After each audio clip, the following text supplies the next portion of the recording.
The voice of rugby league joins me right now, Rabsy Ray Warren. G'day, Ray. How are you? I'm good, mate. Thank you. Mate, a great call last night with you and the boys, as you always do. And mate, you picked this halfway through the season that you said, look out for the Roosters. They will be there on grand final day. And now it looks as though that they have, if I can use the word, stolen the minor premiership off Manly. Well, not quite. But, Manly's got to get over the Cowboys and they take the minor premiership. But I think the Cowboys can beat them, to be honest with you, now that Matt Ballon and Jamie Buhrer have fallen to injuries. That's a massive hole for Manly. So the Cowboys have got a real good chance of bowling Manly over. So then, of course, the Roosters become minor premiers. Just on that point with the Cowboys on Monday night, they were very, very flat against Cronulla. I mean, they should have put 60 points on Cronulla. And, I mean, don't take anything away from Cronulla, who did a sensational job to almost take the game from them.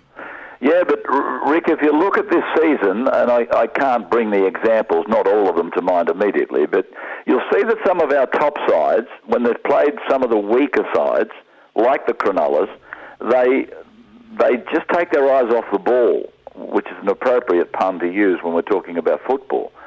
But I remember the Roosters gave Parramatta a touch-up, and then almost a couple of weeks later, Parramatta turned the tables and beat the Roosters. Now, Parramatta's not necessarily one of the weaker sides, but I just see all of this as being complacency, lack of intensity by these top sides. They know who they are.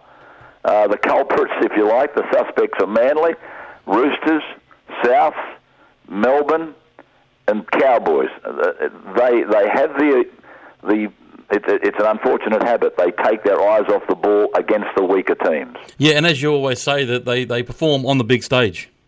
No doubt about it. Particularly the Roosters. I've watched them closely, and every time you put on a big event, they stand up. And Manly is a club that is the same, but I'm not quite as confident about Manly now because of Ballon and Buhrer. You know my forecast has been for a repeat grand final, and that is still possible, but Manly has suffered a major blow. Yeah, no, they certainly have. Do you think the referees are up to the standard of the modern-day game? If you have a look over the last, say, particularly like last weekend, there were some blunders yet again that probably shouldn't have been there? Yeah, look, everything you say is right, but no, I'm not a man that's going to go down the laneway of bagging referees because it's a job I can't do. I mean, I don't mind sitting in judgment and being a critic of somebody or something that I know I can do myself, but I couldn't do the job they do. And with all the technical stuff that they have today, including TV and video, which the old-time referees never had, these blokes, we're expecting, in my opinion, something that is just not possible from the human being. Now, one of the debacles from last weekend should never have occurred. That was Gillette getting sent to the sin bin. What should happen is that the video referee should say, Ben, you've made a monumental mistake. Stop the game. We'll have a look at what you've done and we'll come back to you. So they come back to him and say, look, Gillette's onside by 30 metres. Just go back, restart the game with a play the ball, and in the meantime, let's get Gillette back out of the sin bin. That's what should have happened.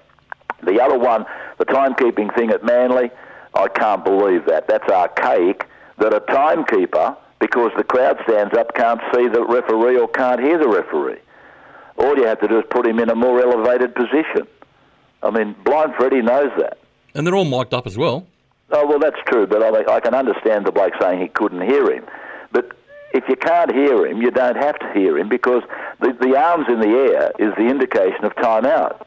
Yeah, exactly. It's like you go to the beach and there's a sign says there's a diagonal stripe across a circle. It means don't swim here. So the referee puts his arms in the air, that's time out. But this poor bugger, he couldn't see him because the crowd stood up. I mean, that is 1940. That's when I was born, 1943. Mate, thanks for your time again today. Can't wait to chat to you next week where we'll talk about semi-finals, week one of the semi-finals. Absolutely. See you, mate. Yeah, see you, mate. That's the voice of rugby league. They're joining us today. It's Ray.